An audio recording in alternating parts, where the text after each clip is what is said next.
Great. Welcome to episode 6, 7 of our sports show. One of those.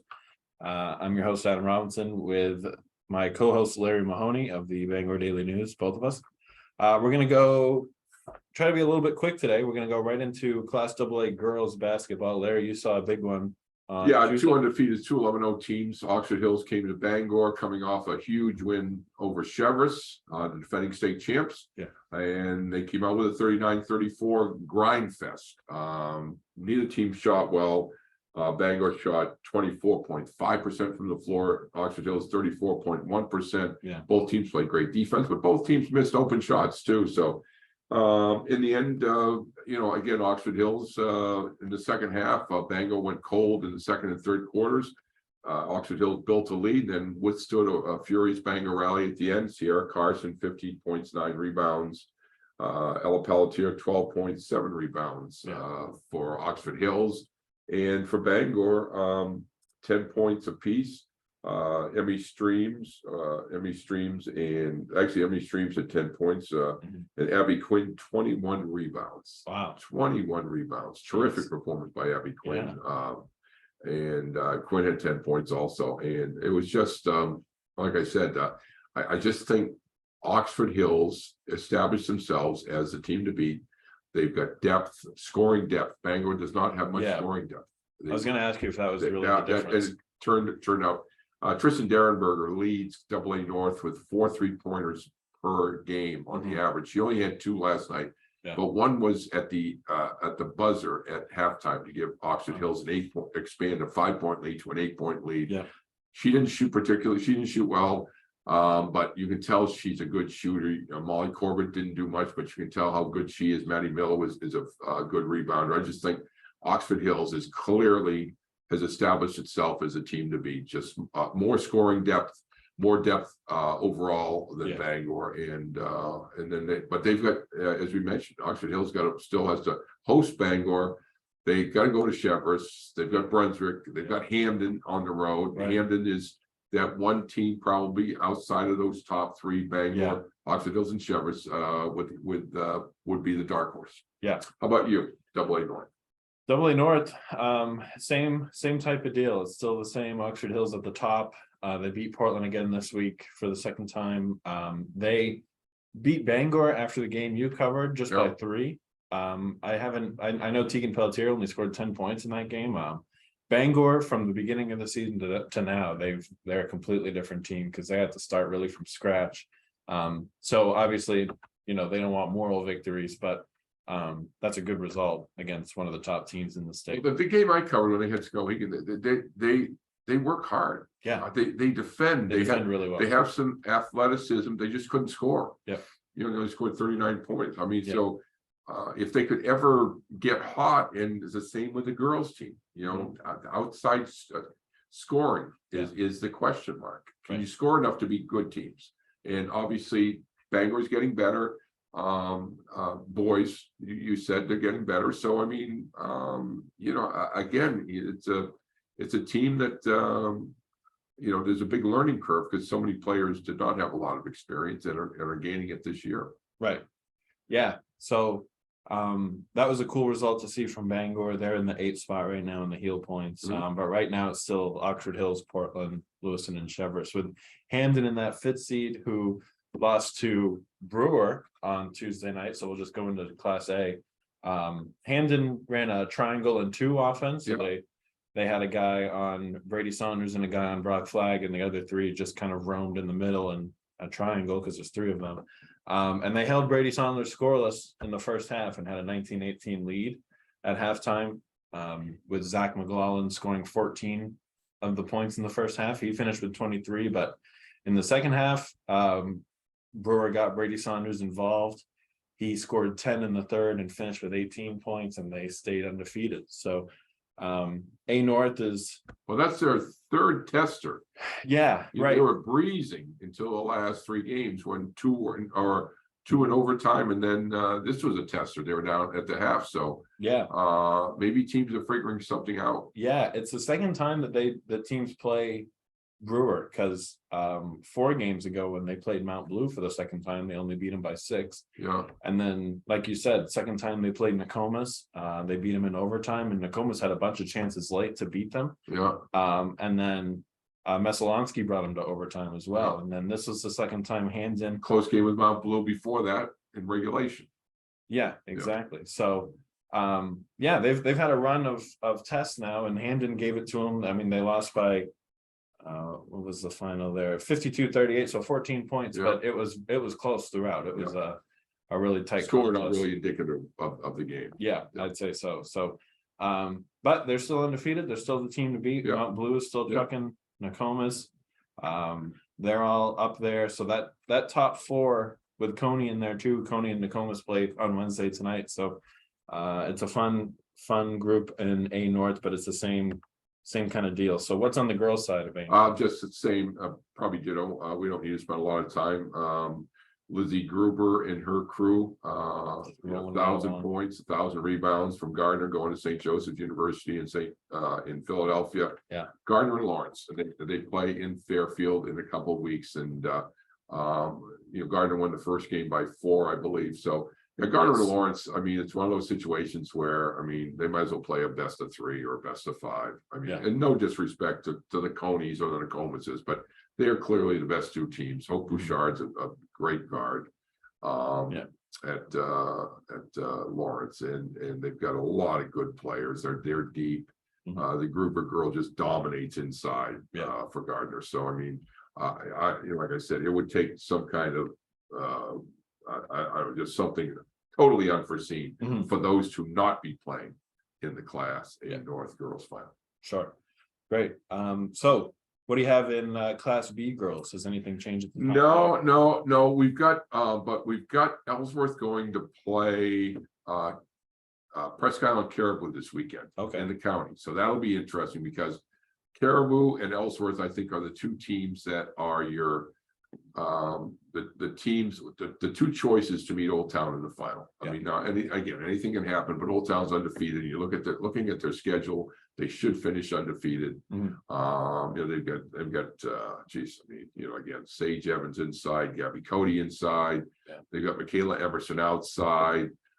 This Taylor Loring, who's a really impressive freshman guard, who can score, she can defend, she's long, and then Alexis DeGrasse. I mean, they're just they are clearly the team to beat. But this weekend, I think the team they will have to beat in the final will be either Ellsworth or Caribou, and they play each other this weekend up in the county, with Ellsworth playing Presque Isle and Caribou back to back. All right, so we might learn some stuff. Yep. We might have something new to say next week on Girls B North. On the boys' side, it's still Ellsworth at the top, undefeated, 12-0.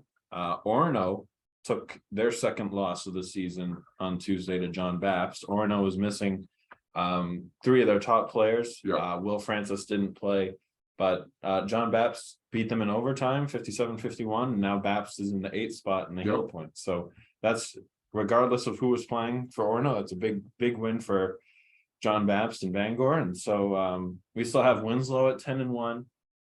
They just beat Lawrence 63-61. So that's a big victory for Winslow. And Old Town at 11-2, still trucking along. And we have Foxcroft and Orono this week. Foxcroft is at 9-3.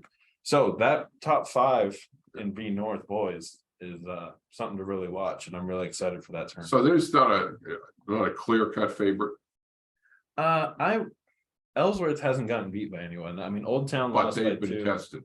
They've been tested a couple times, but I think Chance Mercier is maybe the best player in the whole region. So as long as you have them, they got to the final last year, bring some of that team back. So I would put them at first, but I think, I mean, on the right day, Orono, Winslow, Old Town could knock them off. So that's been a really fun region to follow along. My region would go on to C now, C girls, and that's very similar to B boys, in that Dexter's 11-1, Hodgson's 12-0, Penobscot Valley's 11-1, Central's 10-2. Izzy Allen from Central just went over the 1,000-point barrier. Obviously, her mom Sue Ann scored 1,000 at Hudson, was a star at Central. Her brother Simon, her sister Sydney, both scored 1,000 points at Central. So 4th family member to score 1,000 points. You've got a story at up the high right school. now Yeah, we have a about story her. at high school, but I mean, Dexter again, Penobscot Valley beat Dexter, avenged an earlier loss. Yeah. So I think any one of those 4 teams can win it. I do. I believe Central, Penobscot Valley, Hodgson, or Dexter are capable. I think those are going to be closely contested games. I think if those 4 are in your semis, I mean, you've got 2 great semis, 2 potential great. Manitowoc on the fringe. I mean, they play everyone tough, and they're very big. Yeah, they've got some good bigs. So I mean, they're a team that could upset the apple cart. But right now, that's a fascinating division. How about you? Yeah, I'm fascinated in That's boys. Yeah, just to mention on C girls, because Hodgson with Anna Oliver and then Izzy Allen at Central, they get a lot of the publicity, and then the 2 teams at the top with their defenses. Right. You're right. Those, if we got those in the 2 finals, that would be really fun. C North boys. Let me pull it up. Fort Kent at the top lost to Southern Aroostook on Saturday, 58-48. Yeah. They're now 12-2. Well, Southern Aroostook defending state champs indeed. Yeah. Right. So that was going to be a close one, anyways. Dexter's still at 11-1. Woodland is at 8-3. They just beat Machias in Class D, and Ethan Monk on Woodland, I was told today, has gone to 1,000 points. Yeah. For Woodland. So I mean, Dexter last year was the team that got out, and I still think that Will Kuzniers, who also has gone to 1,000, I think that they're the team to beat, but we will see, I guess, right? Not too much has changed there. What about in D North girls?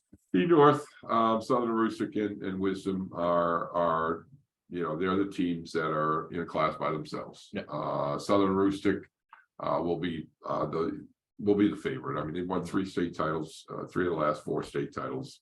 They lost a heartbreaker to Greenville in the other state championship game. I mean, they're the team until somebody shows that they can knock them off. Now, I've talked to Cliff Urquhart, their coach, and he's very concerned about Wisdom. Wisdom is very athletic.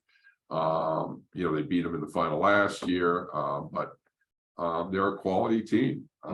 So those 2, and then you got Machias and Deerell Stonington, each with just 1 loss, but and that was Machias beating Deerell Stonington. But I just don't see either of those 2 teams being at that level. Yeah, I mean, they'll be maybe they'll be competitive against Wisdom and in Southern Aroostook, but I just think it's a 2-horse race. How about you D boys? Well, Southern Aroostook. Yeah, it's a Southern Aroostook again, right? Like on your side, they're They still 12 tested it all. I mean, they took care of Fort Kent in Class C. I mean, that seems like their closest game when you look through their results. Everything else is way more than 10 points wins. You've got Machias at 10-2, who, like I just said, lost to Woodland. Bangor Christian has won 3 in a row. They're at 10-2, and I like that Jalen Reed kid. He scored 36 a couple days ago. In a game and a win. So I think that they'll give Southern Aroostook some runs. Machias has Shane Feeney, who just also got to 1,000 points, but I mean, I think it's Southern Aroostook until proven otherwise, right? Kind of like it is. It's like the old it's like the boxing axiom. I mean, if you have a heavyweight title bout, or you have a title bout, then the challenger really has to show that he's better than the champ, because the champ is, until you soundly beat the champ, he's still gonna own the crown. And like I said, a lot of these teams we're talking about, Southern Aroostook boys and girls, are so battle tested. They played in state games. Nothing phases them. They have a bad quarter, they make up for it. And usually the common denominator for most of these teams is they're usually very good defensively. And they're athletic. They've got good athletes who make it difficult for you to score. Dexter being obviously girls, they're giving up less than 30 points a game. But I think that's your common denominator, just teams that play very good defense. And then you throw in a couple difference makers. For the Southern Aroostook girls, you got Madison Russell and Cammie Shields just went over 1,000 points. So you got You got 2,000 point scorers on your team, Yeah. and then you've got two other shields. One's a sister, one's a cousin, and like I said, I just think just all these teams have something. Usually, they're very good defensively. That's the one common denominator. Usually, you don't. Once in a while, you'll find a team that just outscores you, and they don't care how many you score. They're going to score 10 more or 20 more. But yeah, so like I said, and we're what, 3 weeks? Yeah, about 3 weeks. Less than a month away. From the tournament. Right. It starts what, the 15th, right? So yeah, about 3 weeks away. So it's right around the corner. This has gone real fast, but it's been fun. Before we sign off, do you have anything on high school hockey? Baps is 6-2. Yeah. They're having a good year. Right. Baps and Hamden seem to be the teams that will challenge Veselowski, which is undefeated. He scores a ton of goals. Doesn't, from what the coaches have told me, they could care less about defense. And they have some floater in the neutral zone. Somebody that they have up there to make stretch passes, breakaways and stuff. But they just got a ton of offensive weapons. There you go. And then in Thornton Academy is up there. Edward Little's decent. That's wide open. And Bangor Brewers supposed to play tonight. Don't know if that's going to happen with the storm. But anyway, because it's Wednesday and we got Storm 2 coming. Yeah.